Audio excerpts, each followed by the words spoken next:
Electronic media మిత్రులకు నా ఉద్దేశపూర్వక శుభాకాంక్షలు తెలియజేస్తా ఉన్నాను. స్వరాష్ట్ర సాధన పోరాటం వసూలు బాసిన అమరవీరులందరికీ ఘనంగా నివాళులర్పిస్తున్నాను. ఎందరో అమరవీరుల త్యాగాల పునాది మీద ఏర్పడిన తెలంగాణ రాష్ట్రం ఈ రోజు అన్ని రంగాల్లో వేగంగా అభివృద్ధి పథంలో దూసుకొని పోతా ఉంది. ప్రజా ప్రయోజన లక్ష్యంగా పారదర్శకత, జవాబుదారీతనంతో రాష్ట్రంలో ప్రజా ప్రభుత్వం పాలన కొనసాగుతున్నది. ప్రజా ప్రభుత్వం ద్వారా జిల్లాలో అమలు చేస్తున్న పలు సంక్షేమ అభివృద్ధి కార్యక్రమాలు క్లుప్తంగా మీ ముందు ఉంచుతున్నాను. ప్రజా పాలన, ప్రగతి ప్రణాళిక, ప్రభుత్వ అభివృద్ధి, సంక్షేమ పథకాలు ప్రజలకు తీసుకెళ్లడం, భవిష్యత్ ప్రణాళిక రూపొందించడం, ప్రజలు భాగస్వామ్యం చేయడం లక్ష్యంగా తెలంగాణ రాష్ట్ర ప్రభుత్వం ప్రతిష్టాత్మకంగా ప్రజా పాలన ప్రగతి ప్రణాళిక 99 రోజుల కార్యాచరణ శ్రీకారం చుట్టింది. జిల్లాలో మార్చి 6వ తేదీన ప్రజా పాలన ప్రగతి ప్రణాళిక కార్యక్రమాన్ని చంద్రశ్రీ మండలంలో ప్రారంభించడం జరిగింది. మార్చి 12వ తేదీన జిల్లాలోని సర్పంచులు, మున్సిపల్ కౌన్సిలర్ శిక్షణ ఇవ్వడం జరిగింది. ఏప్రిల్ 2వ తేదీన గ్రామ సభలను, మున్సిపాలిటీలో వార్డు సభలను నిర్వహించుకున్నాం. ఏప్రిల్ 16వ తేదీన మండల స్థాయి, మే 2వ తేదీన నియోజకవర్గ స్థాయి, మే 22వ తేదీన జిల్లా స్థాయి సభలు నిర్వహించి ప్రభుత్వం అమలు చేస్తున్న సంక్షేమ పథకాలను, త్వరలో అమలు చేస్తున్న పథకాల మీద అవగాహన కల్పించడం జరిగింది.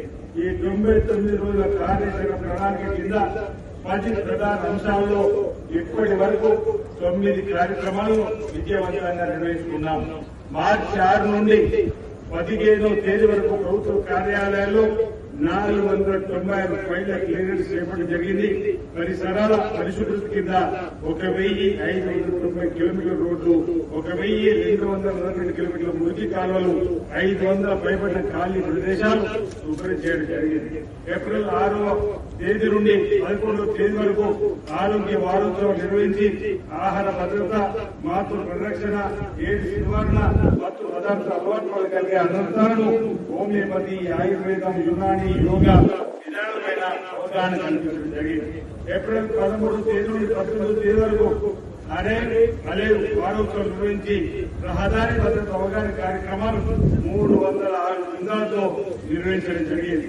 ఏప్రిల్ 20 నుండి 25 వరకు సంక్షేమ వారోత్సవం నిర్వహించి జిల్లాలోని ప్రభుత్వ సంక్షేమ వసతి గృహాలలో పరిశుభ్రత మరమ్మతులను పనులను పూర్తి చేశాం.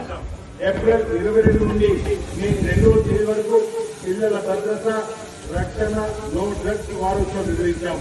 సైబర్ నేరాలు, యుక్త వయసు అమ్మాయిల సమస్యల నివారణ, అనాథ స్త్రీల భద్రత, బాల భరోసా, మాదక ద్రవ్యాల వినియోగం ద్వారా కలిగే నష్టాలపైన అవగాహన కల్పించడం జరిగింది.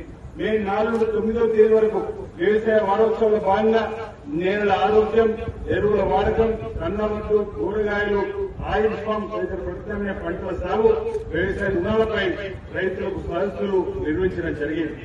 మే 11 నుంచి 10వ తేదీ వరకు విద్యా వారోత్సవం నిర్వహించి 9 పిఎంశ్రీ, 1 కేజీబీ విద్యాలయాల్లో 763 మంది విద్యార్థులకు సమ్మర్ క్యాంప్ నిర్వహించడం జరిగింది.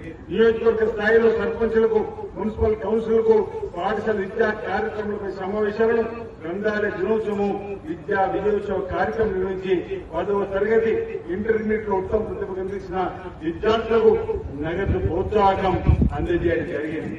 మే 18 నుండి 23వ తేదీ వరకు యువజన క్రీడలు, పర్యాటక వారోత్సవ భాగంగా విద్యతో పాటు కళలు, క్రీడల యొక్క ప్రాముఖ్యత తెలియజేసి యువతలో నైపుణ్యాభివృద్ధి కొనుక్కు అవగాహన సృష్టించడం జరిగింది.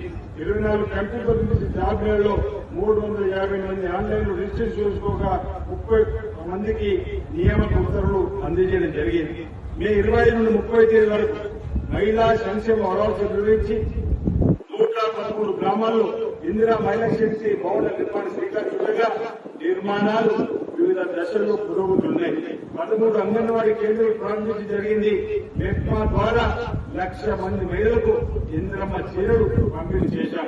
పోషణ మిషన్, బాల్య వివాహాల వల్ల కలిగే ఇబ్బందులు, పోస్ట్ చట్టంపై మహిళలు చైతన్యం కల్పించడం జరిగింది.